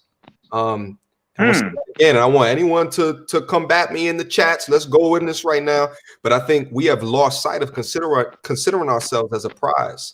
So we just offer ourselves up, including our bodies, to anything that walks, right? And I think that there's a bit of disabling that can happen if you just continue to offer yourself and your energy to those that are not worth it. Mm-hmm. To those that are not worth it. So I wanted to comment on that. And I think that there needs to be a much more an understanding that as a man, you are a prize as well. Okay. Right. Another thing as well, and I wanted to say this and I wanted to run because there seems to be I saw Gabe A's donate a super chat earlier in respect to marriage is safer. And yeah, like to a degree, I could see that. But listen, there's examples in marriage as well that you can point to, because like I would say it's safe for like good marriages, but in 50% of those marriages, divorce does happen. And within that breakup process, those 50%, they can go through similar things as well. Shout out to Johnny Depp. For those that are not familiar with that situation, Johnny Depp, that was nasty. He ended up losing hundreds of millions of dollars because she had a domestic violence claim, and they cut him from the rest of the Pirates of the Caribbean movies. And then years later, it comes out that he recorded situations where she's clearly out her mind. You see what I'm saying? So I say all that to say it can happen. Like, yeah, maybe an outlier, but it can happen in those situations as well. Okay. I wanted to leave you guys with that to argue with while I'm out of here. All right. Salute to all of you. Well, you guys were dropping knowledge down in here today. And I'm just humbled to be a part. All right, man. You listen, man. Listen, y'all, man. Listen, this panel right here, man. Y'all don't give Antoine Wade and Gabe A. Y'all don't give a run for that money next week. Nah, I'm messing with y'all. Thank you so much, brother. Thanks to Antoine Wade, brother Douglas. Shout out to the panel. Agreed, my brother Douglas, man. He's an engineer, brother out of Brooklyn. Agree with most of the points presented. Fellas, check the call recorder app. I constantly use it for conference calls and personal calls. Shout out to brother Antoine Wade. Thank you to all the brothers. And like I said, if you're a brother that you like this, what we do, like the video. Let me just say this, right? This is a growing community. And my brother Hassani Ali, I'm so glad to have him on the hall, Dr. D. I didn't know Dr. D until about a month or two ago. Hassani, I didn't even know he had any interest in doing this, but as you can see, it's so much talent. And listen, we want to bring more talented black men together to do this. I got some shows set up with a brother Friday. I got AM1. So this is the kind of content, and we're seeing what content strategies work that we can kind of blend our topics with what guys are interested in and kind of converge in the middle. So I want to say, like the video, right? Tell people about us so that we can grow the content, and in that way we can get more creators. But go ahead, Brother Hassani or Dr. D. Well, I don't know which one y'all was supposed to. It was Dr. D. Go ahead, Doc. One thing that the brother that just left said, we black men, we are the prize and we have to act like it. And one thing I see that gets black men in a lot of problems is your lack of dick discipline. Dick discipline will save black men a lot of problems. Just your penis, your small head can mess up everything in your life. Please learn how to control your dick at work or any place, because if you control that, you can control the majority of everything else in your life. Once you lose dick discipline, you're going to end up messing with chicks that work at Popeyes, Bojangles, waitresses, bartenders, chicks that don't make no money. You end up getting one of them pregnant and getting one of these cases. And your whole future is gone. Not only that, you have to end up paying them child support and doing all other kinds of things. So be smart. When you're at work, just because she got some nice titties and a nice ass don't mean you need to go ahead and bang it. Because like the guys have been saying earlier, every woman has an agenda, and they know already when they meet you what purpose you're going to serve. If you can refrain from not banging every woman, your life will go so much smoother. I know it's hard to do, but you have to practice it. Dick discipline will save black men a lot of problems. Black men are looked at as if we're easy. You know, you throw anything on a black man, they'll sleep with any woman. We don't need to get that kind of image. We need to have that image that we have integrity, we have character, and we won't accept anything. But until we practice serious dick discipline and doing other things, we cannot go to the top. That's all I have to say on that. Well, let me say this real quick before we go back to Hassani.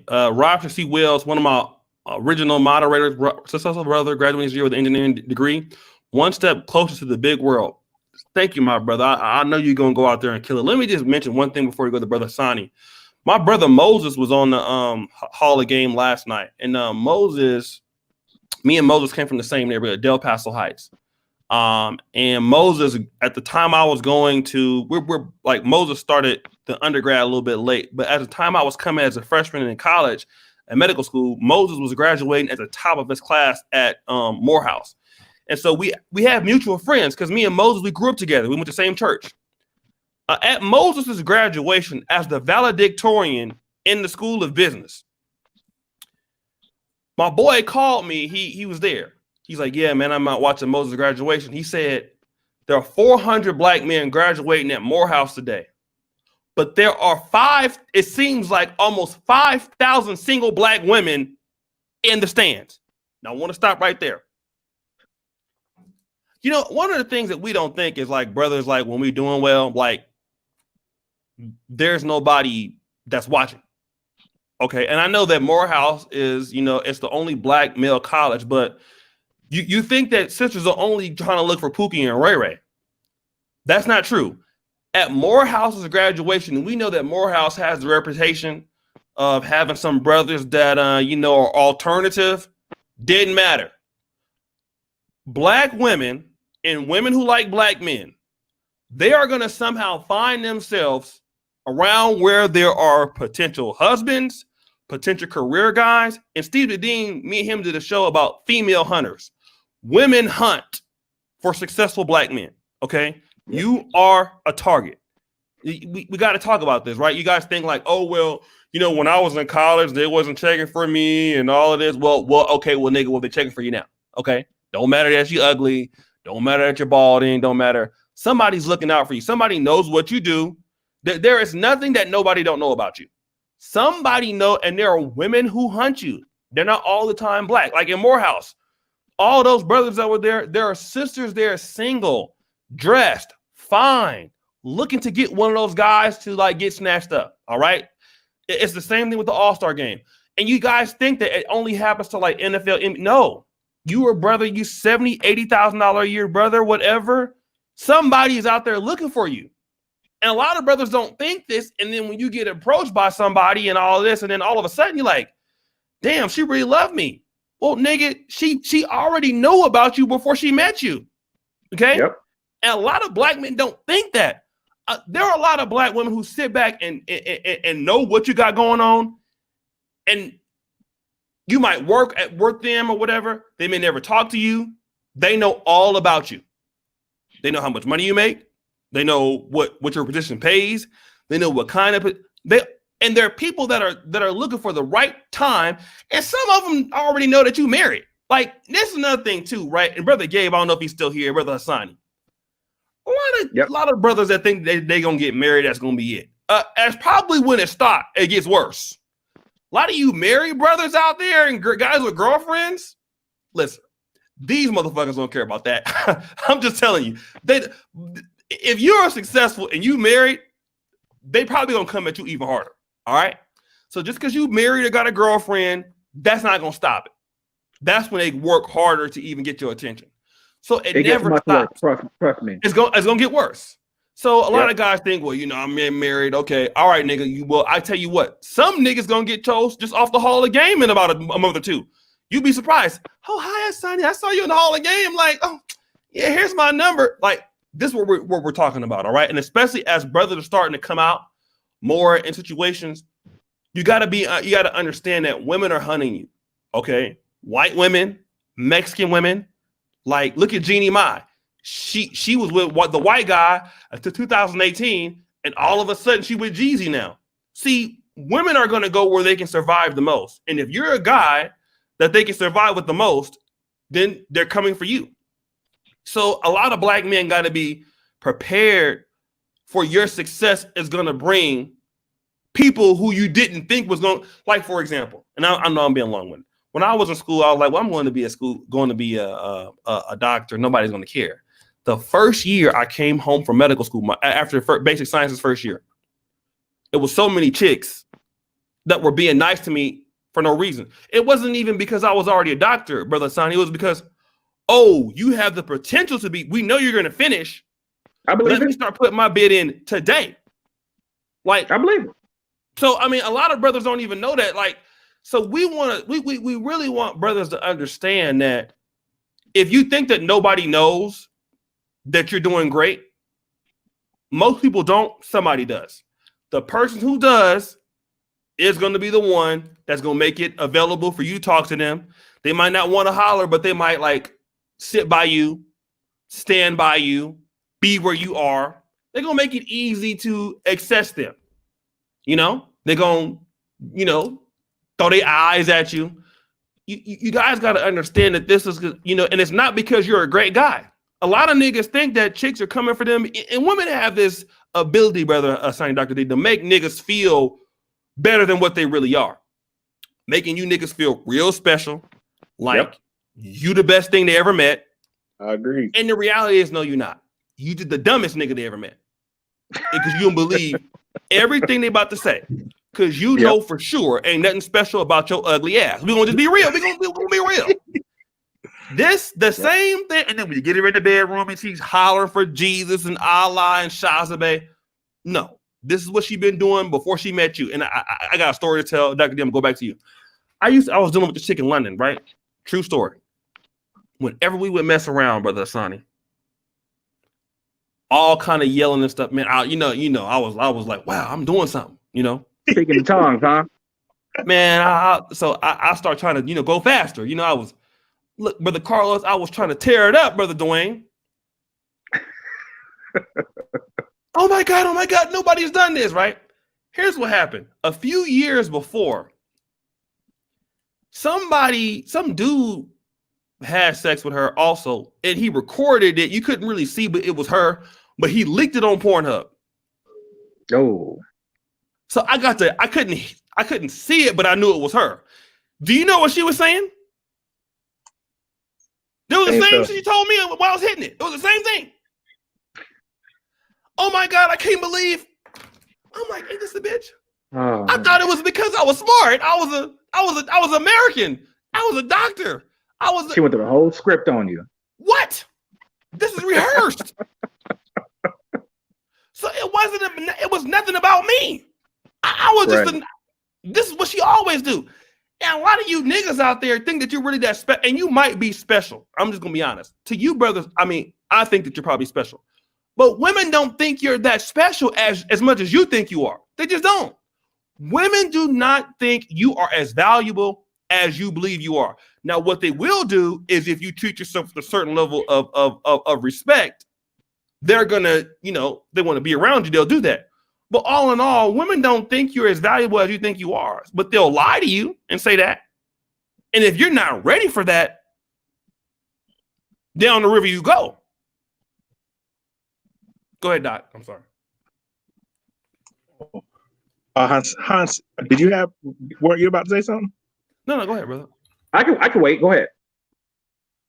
Well, to back up what O'Shea was saying, yeah, when you become successful, all types of things come your way. And once you decide, say you and a woman, y'all gonna decide to do, get a room, they gonna tell you, I know every man has heard it, I don't like condoms. If you a successful black man and you know you making a lot of money, do what you say, O'Shea? Oh, that's so much wind in that. Say that again. Damn, I'm mad. Why didn't I think of that shit? Fuck. When you're a successful black man, they will tell you, hey, Dr. O'Shea, I don't like that condom. You ain't got to wear that. And you will be like, you sure? All right, I'm going to hit it raw. Bang, bang, bang, bang, bang, bang, bang, bang, bang. Next thing you know, she told you she was on the pill or whatnot. You believe in it. She turned out pregnant. When you become successful, women will do things for you that they will never do for any other man. Like O'Shea saying, you think you special? Nah, they just trying to get to your pockets. They will seek you out, even in a crowd. Your joke, you told corny jokes your whole damn life. All of a sudden, ooh, those the best jokes I ever heard. Nah. Yep. They just trying to get to you. So you have to make sure, because the bad thing is your family will know there's chicken heads around. And they'll let those chicken heads know, hey, that's my cousin over there. He a medical doctor. He a neurosurgeon. He a gynecologist. And before you know it, they all dressed up. You like, man, I'm sipping on his Hennessy. Little Tatiana over there looking good. Next thing you know, you done got her pregnant. So you have to be careful about that stuff. STDs and everything. You are a target as a successful black man. If they know you have a strong work ethic, they know you're not they know if they get a baby by you, you're going to take care of the baby. They said, this man has a house, he has cars. This dude is going to handle his business. So I definitely have to get with that dude.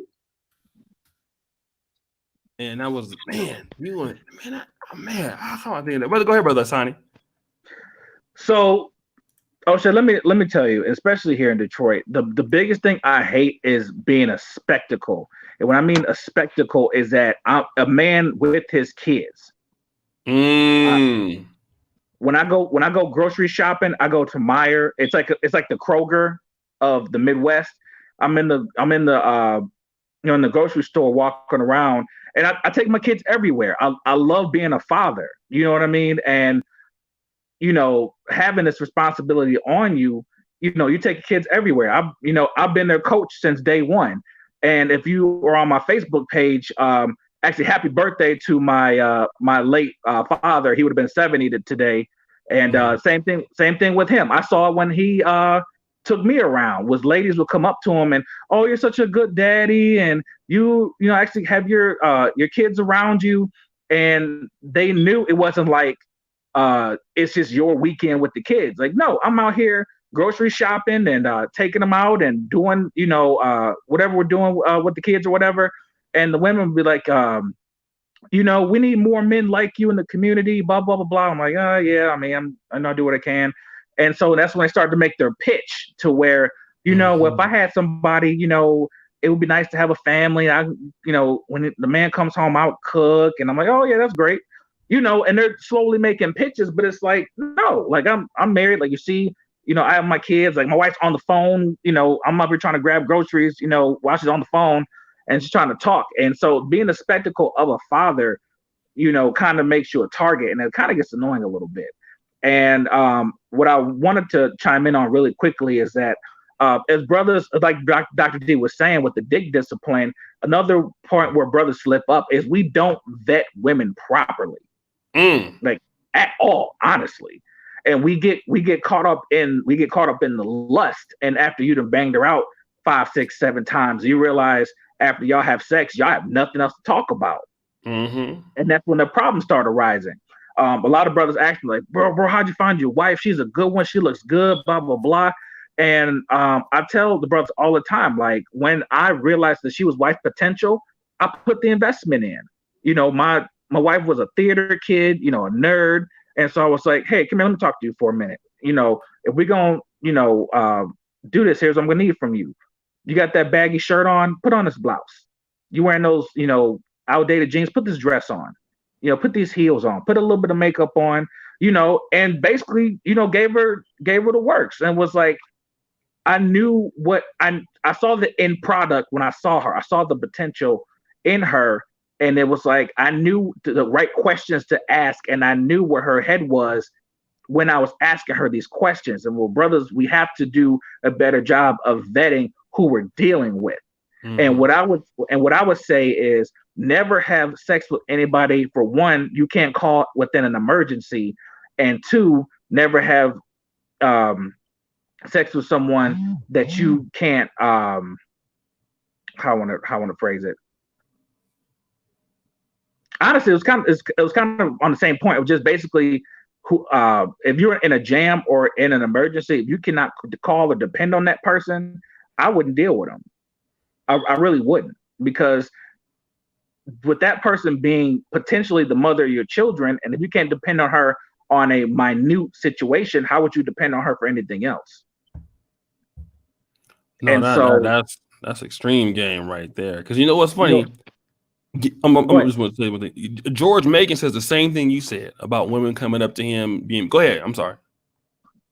No, you're right, but that's a common thing. Is that they will pitch and they will see like I'll give an example. And for guys who are following, feel free to find me on Facebook, just Hassani R. Ali. And people, and you know, my wife's friends and people in the community, especially in the conscious community, we have to get out of that circle real quick. Is, you know, when I bought our house here in Detroit, you know, obviously my wife posted the pictures. You know, when I bought her a car, when we went on vacation, you know, she was, you know, putting that stuff up, and the women were like, oh, you know, I wish I had a man that would do that for me, and he takes care of his kids, and he's in all the pictures, and you know, they saw the stability. And so they always tried to, you know, be in the picture somehow. And we won't even talk about the pseudo polygamous arrangements we've been pitched, but that's a whole nother story.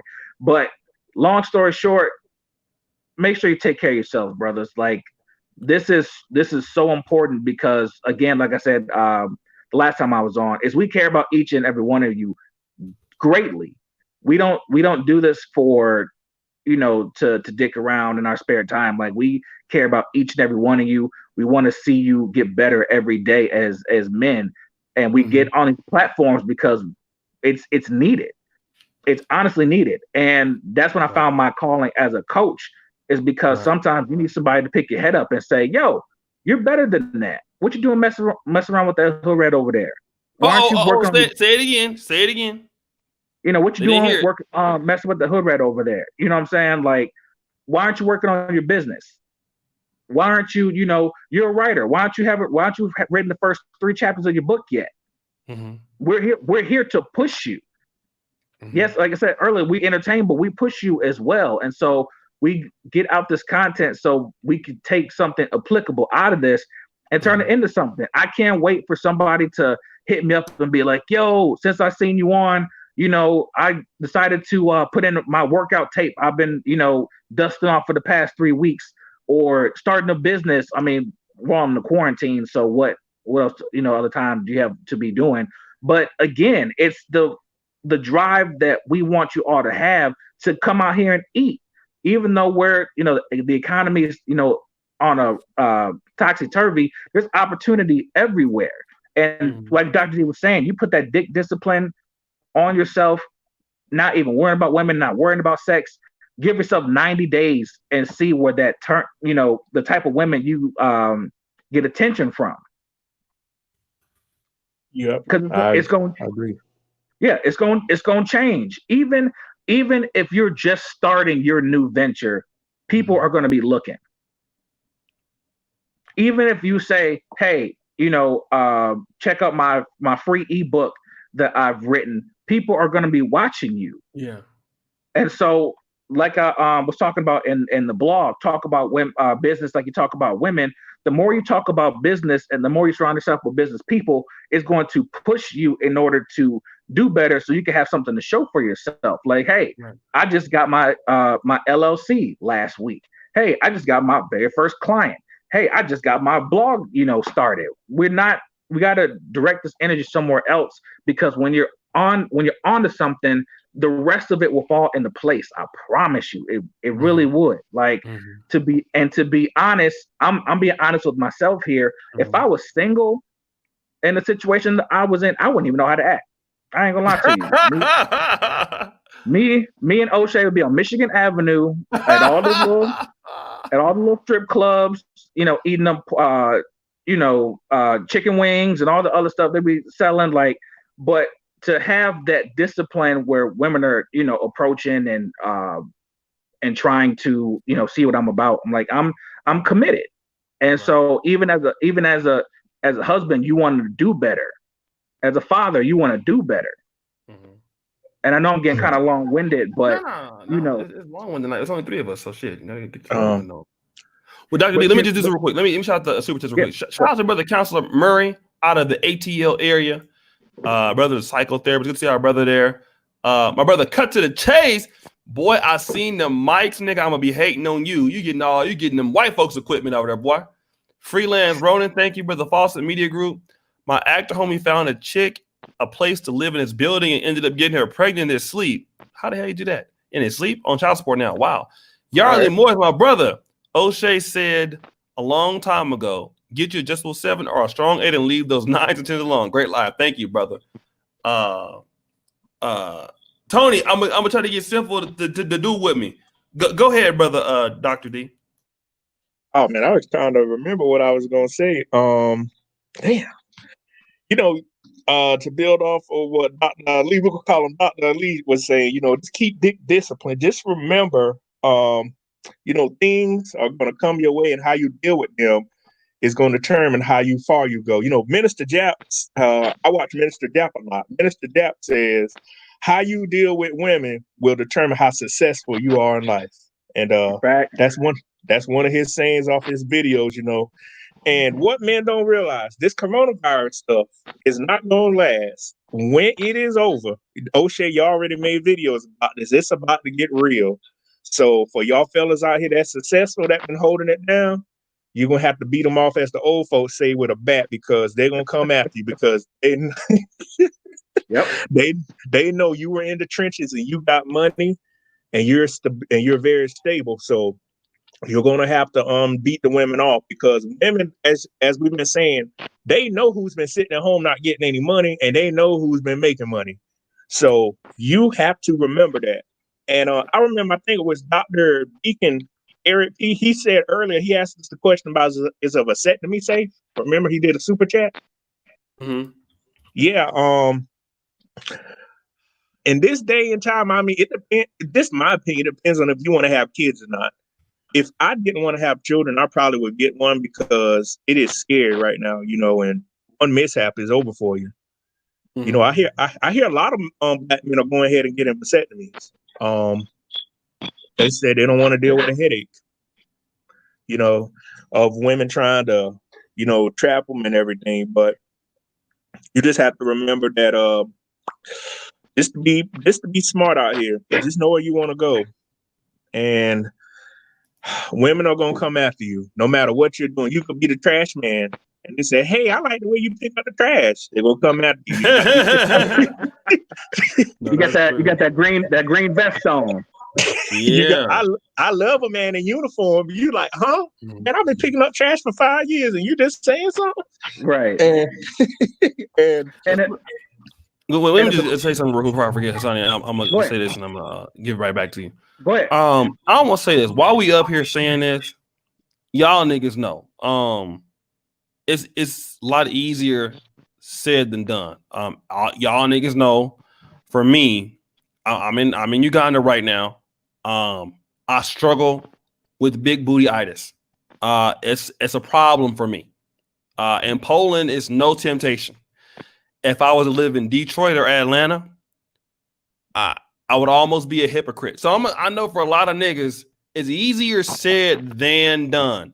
Absolutely. Especially where I'm at in Uganda. Oh my God, every day, most of you niggas will be breaking your neck. I'm just gonna be real. It's hard. It's like, and there are gonna be days that you're gonna fall short. I mean, we gotta talk about that, right? Don't beat yourself down, because while you might be, we got to be honest. Ass is real, okay? Titties are real, and if they own the same person with a decent face, it's real. Especially y'all niggas know when you see somebody that's so thick and they walk past you, and your heart, and your heart just start beating real fast, like boom, boom, boom, boom, and you gotta say something because you haven't seen the kind of that happen. We got to be honest. We got to have at least some room for error. If you fall into that, it's understandable. Try not to, because while we're talking about this, once she walks by you tomorrow, it's a different story in real time. But I will say this: since I've been here, I've been getting a lot better. It was one chick today that walked by, and I was like, "Oh my God!" I mean, I wanted to say something, but Dr. Ali, I said, I plead the blood of Jesus. Actually, they hear. You know what? They actually hear right now, because they're in the room. You know, because they got to shoot tomorrow. So they actually came over and they've been bugging me. You know, but even with it's hard. It's so hard, doctor. It's why we say that it's easy, but for a lot of niggas, it's hard. And for me, being in Uganda, if I can do it here, I can do it almost anywhere, because you have never seen the type of ass that's here. Nobody has. You would be a motherfucking lie. You can say listen, I lived in DC. I know Detroit got it, but pound for pound, this place, Lord have mercy. Or do you mean everybody got it? They got it so much out here that they don't even know they got it. I'm thinking, yes. Pound for pound, I think you mean never seen nothing like this. Never. Go ahead. Actually, I done lost my train of thought, but no, you're right. It's easier said than done, and no one said that you're not gonna fall short. You know what I mean? And like I said, I've been with my wife for 10 years, and you don't think I've been looking? Like I look like it's just depend on how you act on it. You know what I mean? Right. And so you have to make the decision of what's more important, getting at this woman, or going about your day or whatever you got going on. And so I would be a hypocrite to say, like, I'm walking, in Detroit, and a woman's walking, I stopped in my tracks. Like, it happens all the time. Right. Like shit, I love chocolate chicks. Right. Like, seriously, like, I'm sucking for chocolate women, but at the same time, I know what's important. I know what commitment I made, and so I have to stick to it. And so, that's what you gotta just you have to prioritize, I guess, is what we're getting at, is what's more important. And I'll leave it at that. And one thing I've noticed, I've heard several women say this: certain women like to have a man they can brag about or know you. So nothing is better for a woman than to have a man that they can go brag about to other women about, because women have this jealousy factor between them. They want to say, well, Dr. Ali and Dr. Jackson and Dr. D, they all medical doctors, and they want to be able to go tell the next girl, hey, they medical doctors. What's your man doing? It's always this competition thing with them. So you have to gauge women and make sure that they're not just coming towards you to say, hey, I hear you're a doctor. You like, huh? Why gauge women, and like we've been saying, wonder why they are into you wonder why they are into you. It just could be for representation. Women like to be on the arm of an attractive man that's doing something. You could be their stepping stone to get to somebody else. So you have to be careful with all of these things, because women have a game they play, and you don't know it until it's too late. So it's, I try my best to stay safe. I stay out of the talk and everything, because a lot of women know my fiance. And I told my fiance, I said, I know how the game go. All women want to do is say, fam. hey, say again. I said, congrats. I didn't know you had a fiance.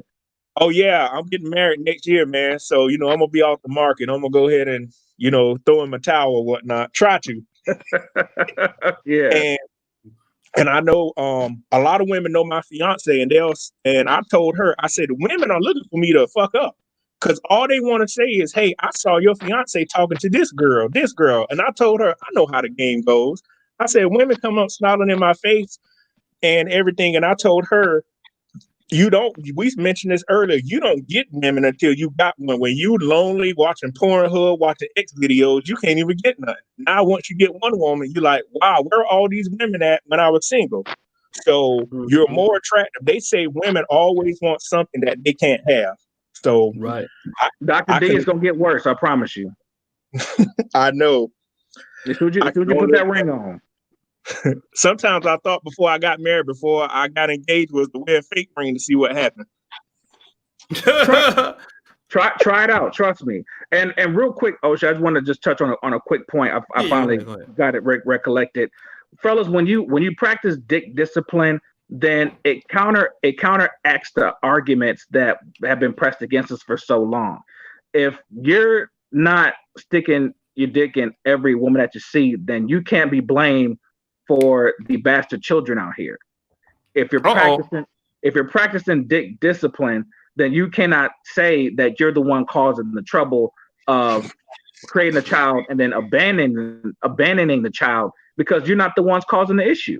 Obsidian was saying, like, the women complain about the type the men aren't taking care of their children and leaving them high and dry. But if you're not screwing a certain group of men, then who are you directing these accusations towards? So the more you stay the more dick discipline you have, the more trouble you will avoid, and you will be be able to counteract whatever accusations come your way, or even just men in general, because for some reason being enumerate doesn't apply when it comes to personal anecdotes and females. So, and yes, I said females, so we'll leave it at that. Yeah, let me just say this. Shout out to Brother Gabe. One of the reasons why I like the Hall, okay, because let me tell you the difference between, and I've had several shows I've tried to create that people have come and helped me develop. Like, there was a Brother Pill, which is more of a, I wouldn't call it geopolitical, but it's kind of talking about other things that are happening with other people. So we're providing commentary on other people. The Sunday Rumble is just a debate fuckery show, but the Hall of Game is the only show that I would say that I've been a part of that as I'm on it, it's helping me. Like, although I've heard these things before, it makes me check me. Like, every time I come on the Hall, I know that even me, I'm getting something from it. I mean, I get something from it in the other shows that I've been on. I would say as far as camaraderie or as far as entertainment value and stuff like that. But this show, every time I come on, it puts me back into a perspective. It's a daily self-check. Like, even for me, it's almost like the person who's preaching, and that person is preaching to himself about, like, you know what I'm saying? It's holding yourself accountable. And that's what I like about this show. This show helps me, as we're talking about it, it makes us put everything that we're putting into perspective, because we got to live by what we're talking about. And we're going to go out in the world the next day and face all of these things. And that's what I like about this collaboration, is like every time I get something from it, and it helps me in my personal life. Because, somebody, as they're bringing out something, I'm like, I got to watch out for that. I got to, So we are all learning, I think, on this show. It brings a lot of different perspectives. And it's something that I think, where the Brother Pill is more of a, we're talking about something. This is we're talking about something that we are experiencing, or that we're trying to give and contribute to everybody else, and that people can relate to and use the next day. And that's what I think I like. It's hands-on. It's hands-on for Black men at a time where, Black men need the most. Engaging Black. Thank you so much, brother, for the super chat. So, I mean, I dare you brothers to get more involved in this. I dare you brothers to take what we're saying and try to apply it to your life right away. This is the only show that I know of that you can listen to something today and in 30 seconds you can apply it to your life. There's no other show for black men in America where you can hear something, and as much as we may pontificate, which there is a level of pontification, it is the great pontification on this show sometimes. You can use it and immediately do something with it right away. And I think that's what's needed. It's hands-on. It's a show that's hands-on. And we're not talking about a trending topic or anything. We're talking about things that you can use right away. I think it's something that black men need. So I'll go ahead and we're gonna go ahead and close it out. But I want to go ahead and let the brothers go ahead and build on the last thoughts. I'm done talking for tonight. But anything you guys got to say?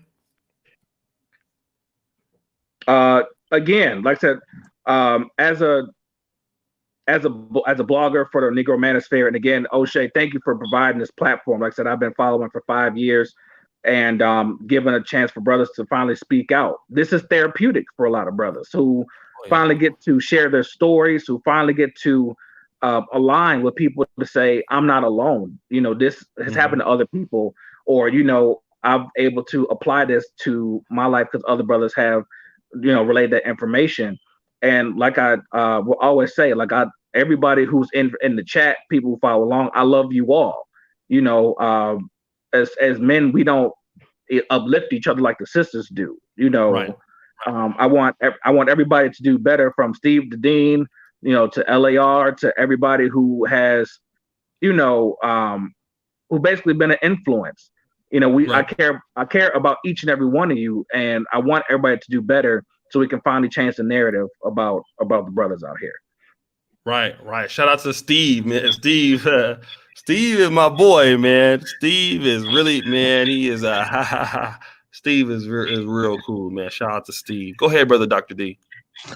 Well, yes, I appreciate it, and like Dr. Ali was saying, it's a platform where we can express our ideals and see the similar stories that other black men have went through. And I'm just glad to be on the panel. I'm glad that there are other black men that think like me and can share stories of this, because I live in South Carolina. I've traveled a lot of places, and it's great to hear people from different parts of the world are facing some of the same things. So it's good to be able just to share my knowledge. And I've been rocking with O'Shea since 15 too. And O'Shea, man, this came a long way. And when I sent that email out to him, man, I was nervous he wasn't going to reply, but he replied back, man. And as you can see, this is what it led to. So I'm glad that I'm a part of something that's great, and I hope I can continue to help it grow. Oh yeah, and let me just say this, man. For me, one of the ways you grow is in collaborating with talented people. And I will just say one thing about being a successful black man is you can get there faster by yourself, as the old African proverb says, but you will never get further. I love surrounding myself with the talent. I look at myself as a person that let's say if I had an NFL team, or if I was an offensive coordinator, I would want the people that I know that are the best people to have the ball. And that's why you see, Brother Hassani, my collaborations with Obsidian or Dr. D or Gabe. I want the best people that we have to deliver content, and when they start individually delivering content to grow the space.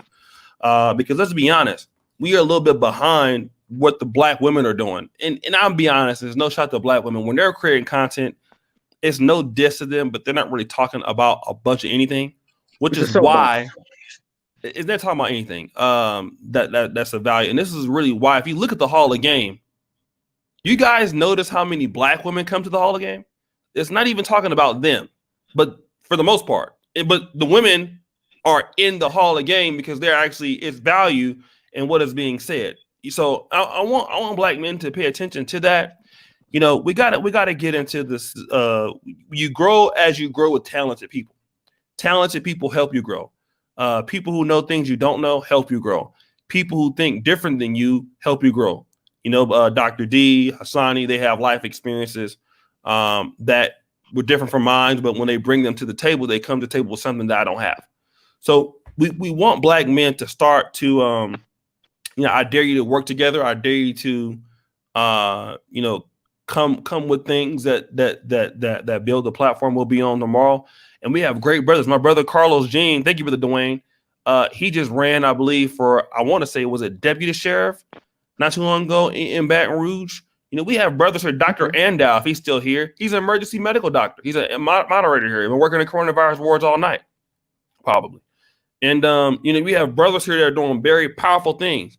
So let's continue to grow the space, and let's continue to bring talented black men together.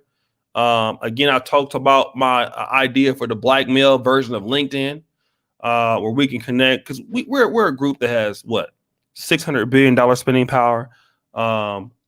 The market's wide open. We can do things. There's no reason why we shouldn't be doing more stuff. But these conversations are needed. We need to be, bringing more brothers together amongst these topics. And let's be honest, black men like things that they can use. Black men don't like theories. And, black men want to be able to, okay, that I can use, I can apply it. So this is more of an application-based show where you can take what we're saying and boom, I can run with it. Anything else? Hey, let us know when we can do this again.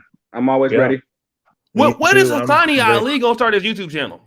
And Dr. D? I'm good on the YouTube channel. I don't know about that yet. I just like helping. Okay. I just like to contribute to everybody else's channel.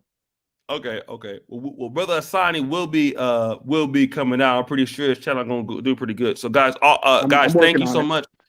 I am willing to do the haul. I think I got to talk to Gabe. But we have some good shows coming up. And I think what we're finding out with the content strategy is a lot of the Hall of Game shows before were very technical based, like tech, and it kind of isolated a certain portion of people.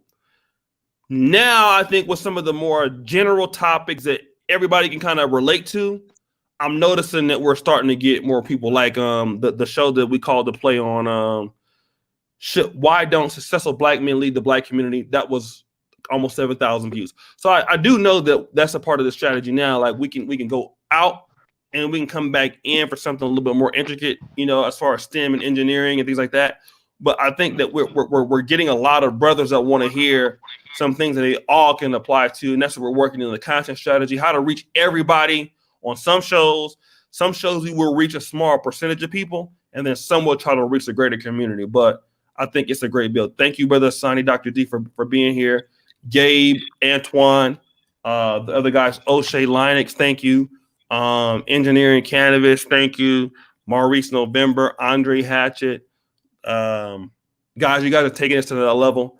I really appreciate all you brothers. We'll see you guys tomorrow night, hopefully. Same time, same place. Another topic. All right. Thanks, O'Shea. Y'all have a good one. Peace, brothers. Thank you so much. Yep. Peace.